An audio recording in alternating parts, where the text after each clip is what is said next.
I put it out on Truth, which is on fire, by the way. Truth Social is doing great. I never expected he was going to be reading it. Jimmy Kimmel has done it again, folks. The late-night host just absolutely obliterated Trump's ego at the Oscars.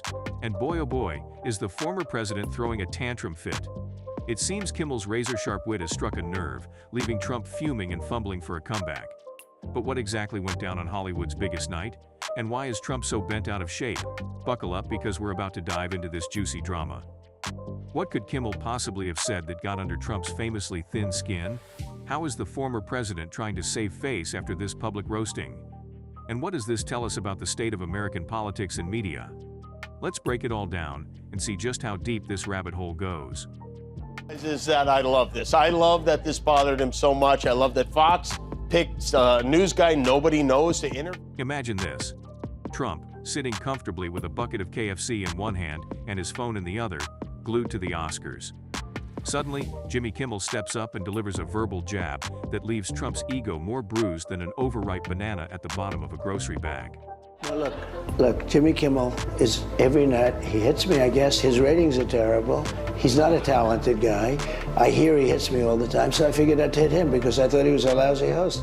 Kimmel, always one for theatrics, starts his bit by saying, "I was told we have like an extra minute, and I'm proud of something, and I was wondering if I could share it with you. I just got a review." And boy, did he deliver. He reads Trump's latest rant from Truth Social, where Trump, in his usual fashion, spewed venom about Kimmel's hosting skills. Trump's rant was the typical word salad, complete with insults and delusions of grandeur, ending with a call to replace Kimmel with George Slappanopoulos. Seriously, who even is that? Has there ever been a worse host than Jimmy Kimmel at the Oscars?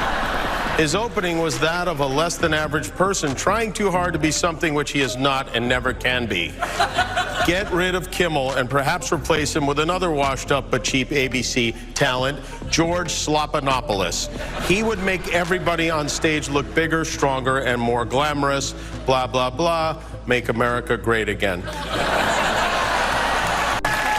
See if you can guess which former president just posted that on Truth Social.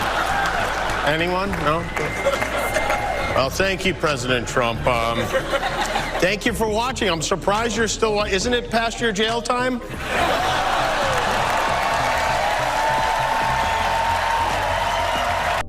The crowd erupted in laughter as Kimmel barely managed to hold back his own amusement. See if you can guess which former president just posted that on Truth. Anyone? No? Well, thank you, President Trump. Thank you for reading. I'm surprised you're still... Isn't it past your jail time? That last line hit harder than a wrecking ball, and you could practically hear Trump's tantrum from across the country. I put it out on Truth, which is on fire, by the way. Truth Social is doing great. I never expected he was going to be reading it just prior to the movie of the year, which is the big one, right? That's the big one. I think they get the man, the woman, now the movie of the year. He reads my Truth on air. He reads exactly what you read. And now the big story is that they all begged him not to do it, don't do it. Right. He probably stupidly, he had to act in a short period of time, like minutes, right? He had minutes because he's on air. Now, we all know Trump doesn't take kindly to being the butt of jokes, especially when they're this good. So, naturally, he had to retaliate. During an interview with Fox News, he fumed about Kimmel's comments, calling him not a talented guy with terrible ratings. Trump's defense mechanism seems to be deflection and insults, and this time was no different. Trump, unable to let things slide, boasted about his Truth Social post and how it's on fire. He couldn't resist mentioning how his truth bomb dropped just before the movie of the year announcement. He's really proud of that post, folks. Almost as proud as he is of his ability to hold a grudge. Sunday, there are now dozens of past your jail time shirts for sale. There are mugs. There are tank tops. Isn't it past your jail time backpack? People are writing it outside the Trump Hotel. There are billboards. There are billboards in Pennsylvania. Kimmel, ever the master of satire, didn't let this slide either.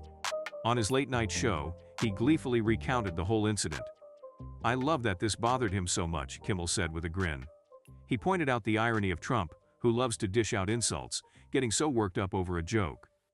Today, on Oscar Sunday, there are now dozens of past your jail time shirts for sale. There are mugs, there are tank tops. There isn't a past your jail time backpack yet, but give it time. Kimmel's response to Trump's interview is pure comedy gold. He's absolutely right. Trump's reaction is the gift that keeps on giving. And those past your jail time merchandise? Brilliant.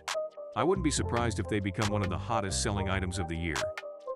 This isn't the first time Kimmel has roasted Trump, and it won't be the last. Their history of comedic banter goes way back. Before Trump's political aspirations, Kimmel frequently poked fun at his bizarre hairstyle, bombastic personality, and questionable business ventures. But as Trump's political career took off, Kimmel's jokes took on a sharper edge. Who can forget Kimmel's emotional monologue in 2017 about his son's heart condition? He used that platform to criticize Trump's healthcare policies, and the segment went viral. Trump's response? More insults and attempts to belittle Kimmel's show. The irony here is thicker than Trump's skin is thin. The emotional healthcare monologue Kimmel delivered shared his personal experience with his son's heart condition and condemned Trump's proposed healthcare cuts. It was a powerful moment that showed Kimmel could blend comedy with serious issues, and it really got under Trump's skin. Wow, what a plot twist. The first time Donald Trump ever tries to stop someone from talking about him on television, and it's me. Usually when he wants somebody to stop talking about him, he pays them $130,000, but he wanted me to do it for nothing. I wonder what it was specifically that sparked his Trumper tantrum. Trump's sensitivity to criticism is legendary. Remember when reports surfaced that Trump, during his presidency, instructed his staff to complain to ABC's parent company Disney about Kimmel's jokes? Kimmel's response was pure gold. The first time Donald Trump ever tries to stop someone from talking about him on television, and it's me. Usually when he wants somebody to stop talking about him, he pays them $130,000, but he wanted me to do it for nothing. And this guy, Donald Trump, all he does is make fun of, he makes fun of disabled journalists, he calls our veterans prisoners of war, even losers. He insults his opponents, his friends, his family. But if I point out that he's so fat they renamed the plane Air Force Wonder Bread, I'm the bad guy all of a sudden? Trump, the king of insults, can dish it out but can't take it. He makes fun of disabled journalists, calls war veterans losers, and insults anyone who disagrees with him. But point out that he's so fat, they renamed his plane Air Force Wonder Bread, and suddenly, you're the bad guy. During his presidency, Trump's battles with the media were relentless, labeling outlets as fake news and using his Twitter account like a weapon. He waged war on anyone who dared to criticize him. His reaction to Kimmel's jokes is just another chapter in his long history of combative media interactions. Kimmel nailed it. Trump can dish it out, but he sure can't take it. Post-presidency, Trump hasn't changed a bit. He's still picking fights, this time with judges overseeing his legal proceedings. Recently, he went after New York Supreme Court Judge Juan Merchan, accusing him of bias and dragging his daughter into the fray, claiming her involvement in progressive politics created a conflict of interest. Trump's lawyer, Todd Blanche, wisely kept quiet, adhering to the gag order imposed by the judge. This gag order, by the way, was put in place to stop Trump from making public statements about the case's likely witnesses, jurors, and legal staff. But Trump being Trump, he couldn't resist making a fuss, claiming he's being unfairly silenced while others aren't. Classic Trump, always the victim in his own narrative. Despite the gag order, Trump referenced Judge Merchan's daughter on Truth Social, attempting to paint the judge as biased. His attorneys had already urged the judge to recuse himself, but Merchan wasn't having it. Trump's insistence on dragging family members into his battles shows just how far he'll go to discredit anyone standing in his way. Fun parts of my job is knowing that he hates being made fun of and making fun of him, and then every once in a while he reminds us that he hates it and he gets mad. So Kimmel, meanwhile, continues to do what he does best: use his platform to call out Trump's antics and hold him accountable. In an interview ahead of the Oscars, Kimmel expressed disbelief at the idea of Trump running for president again. I do think there are a lot of questions I would like to ask him, and I would like to get actual answers. I think most of the interviews that he does don't require those. Trump's latest tantrum over Kimmel's Oscars joke is just another example of his inability to handle criticism. His attacks on media outlets, judges, and even late-night comedians reveal a man deeply insecure and desperate to control the narrative around him. Well, thank you, President Trump. Thank you for watching. I'm surprised you're still, isn't it past your jail time? In the end, Kimmel's joke about Trump's past year jail time struck a nerve, exposing Trump's fragile ego. The internet's reaction, from viral shirts to billboards, only amplified the humiliation. Trump's response, as always, was to lash out and play the victim. So, there you have it, folks. Jimmy Kimmel just gave us another reason to laugh at Trump's expense. The former president's thin skin and inability to take a joke are on full display once again. Stay tuned, because with Trump, the drama never ends.